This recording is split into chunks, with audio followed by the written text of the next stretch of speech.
50% हम लोग लड़ाई जीत चुके हैं। जैसे कि आरक्षण के खिलाफ हम लोग नहीं है, लेकिन संविधान के खिलाफ जो कार्य हो रहा है, हम लोग बाबा साहब को मानने वाले लोग हैं।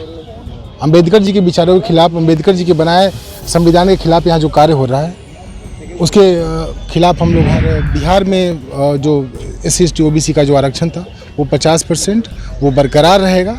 हम पूरी आरक्षण खत्म करने की तो बात ही नहीं कर रहे हैं, वो रहेगा, लेकिन 50% से 1% भी ज़्यादा आरक्षण का जो रोस्टर है वो ये लोग नहीं कर सकते। और सारी बहालियाँ जो भी बहाली होगी वो 50% रोस्टर के आधार पे ही होगी। CJI हमारे पक्ष में नहीं थे और ना ही सिर्फ वो अंतरिम राहत देने से इनकार किया, उन्होंने ये भी कहा कि हम आंतरिक राहत पे अभी सुनवाई के लिए नोटिस भी निर्गत नहीं करेंगे।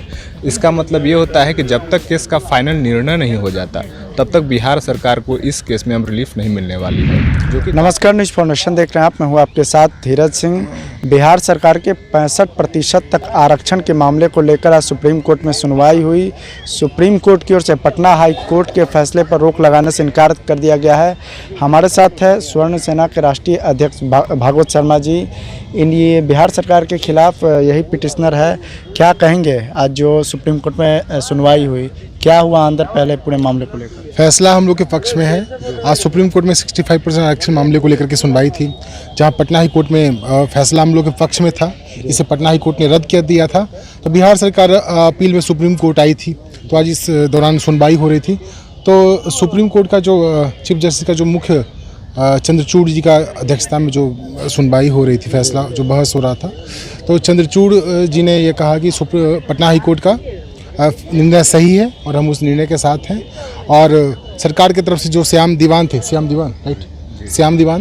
उन्होंने स्टे लगाने के लिए लगातार वो अपनी प्रयास कर रहे थे और नोटिस करने के लिए भी लगातार वो PK शाही और श्याम दीवान वहाँ पे अपना पक्ष रख रहे थे, लेकिन इससे साफ चंद्रचूड़ जी के बेंच ने साफ इनकार कर दिया। और सितंबर में सुनवाई के लिए उन्होंने ये डेट रखा है। ये 50% हम लोग लड़ाई जीत चुके हैं।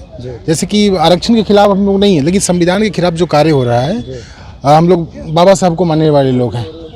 अम्बेडकर जी के विचारों के खिलाफ, अम्बेडकर जी के बनाए संविधान के खिलाफ यहाँ जो कार्य हो रहा है, उसके खिलाफ हम लोग हैं। आप कह रहे हैं आरक्षण के खिलाफ नहीं है, क्या सुप्रीम कोर्ट की ओर से आरक्षण को लेकर भी कोई टिप्पणी की गई कि संविधान के खिलाफ है? नहीं, ये टिप्पणी पटना हाई कोर्ट का था कि आर्टिकल 15 और 16 के खिलाफ ये कार्य हो रहा है। सुप्रीम कोर्ट का इस पर अभी कोई टिप्पणी नहीं है, लेकिन ये लड़ाई हम लोग करीब जीत चुके हैं। ये लोग स्टे लगाने के लिए प्रयास कर रहे थे, लेकिन ये बिल्कुल नहीं हो पाया। और बिहार में जो SC/ST OBC का जो आरक्षण था वो 50% वो बरकरार रहेगा। हम पूरी आरक्षण खत्म करने की तो बात ही नहीं कर रहे हैं, वो रहेगा, लेकिन 50% से 1% भी ज़्यादा आरक्षण का जो रोस्टर है वो ये लोग नहीं कर सकते। और सारी बहालियाँ जो भी बहाली होगी वो 50% रोस्टर के आधार पे ही होगी। इस मामले को लेकर आगे कब सुनवाई की डेट दी गई है? ये सितंबर में होगी। हाँ। सितंबर में होंगे? हाँ, सितंबर। तो आगे भी आप लोग पूरी मजबूती के साथ बात रखेंगे? पूरी मजबूती से। देखिए, हमारा ये जो लीगल सेल है, अभी कई अधिवक्ता लोग हमारे अंदर कोर्ट रूम में है, दूसरी बहस को लेकर। हमारे साथ विकास है, आई की बातें आपको विस्तार से बताएंगे। ये बताइए कि किस तरह मजबूती से आगे बात रखेंगे आप लोग कोर्ट में?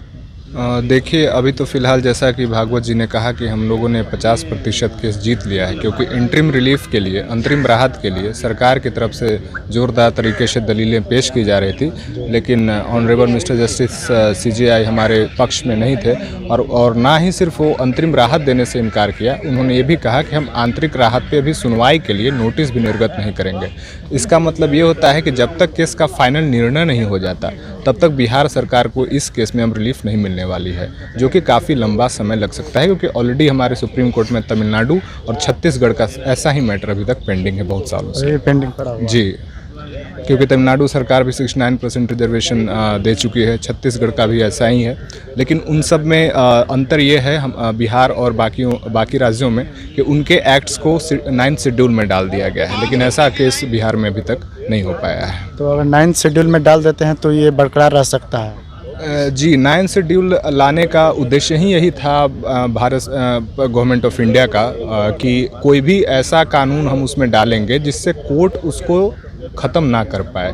तो अगर 9th शेड्यूल में बात चली जाती है तब तो डिस्कशन ही ख़त्म, क्योंकि ये पॉलिटिकल मुद्दे हैं और जैसा कि बिहार में सरकार की नीतीश कुमार की ज़रूरत है भारत सरकार को, तो ऐसा लगता है कि अगला जो कदम है सरकार का वो ऐसा ही होने वाला है कि वो लोग 9th शेड्यूल के लिए ज़रूर प्रयास करेंगे।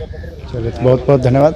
ये देख सकते हैं कि स्वर्ण सेना के राष्ट्रीय अध्यक्ष हैं भागवत शर्मा और उनके वकील, जिनका साफ तौर पे कहना है कि बिहार सरकार का जो फैसला है उस पर जो हाईकोर्ट की ओर से रोक लगाया गया था उस पर सुप्रीम कोर्ट आगे जो भी काम करेगी वो इनके पक्ष में ही रहेगा। दिल्ली से न्यूज़ फाउंडेशन के लिए मैं धीरज सिंह।